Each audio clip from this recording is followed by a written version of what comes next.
কতদিন পর নদীতে আসছি গোসল করতে। চাচা, আমার দুই ভাতিজা, চাচাতো ভাই, আমি নিজে। এই তো নদী দেখছেন, ছোট যমুনা নদী আমাদের।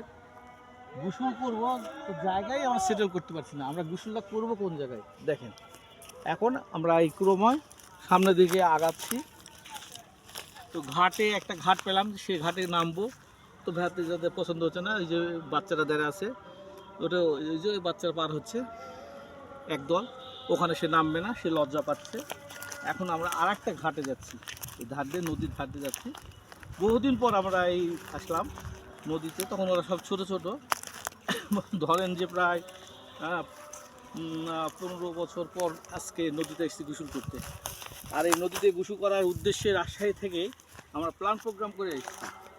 দেখুন নদী কি আগে অনেক চড়া ছিল, অনেক।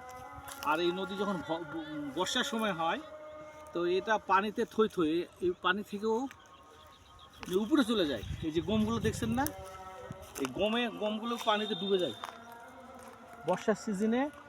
এইটা ডুবে, এটা তো ডুববেই। উঁচা যে ভিটা দেখছেন, ওই ভিটার উপরেও পানি উঠে যায়। তাহলে কত কি পরিমাণ এখানে পানি হয় কখন বর্ষার সিজনে আসলে।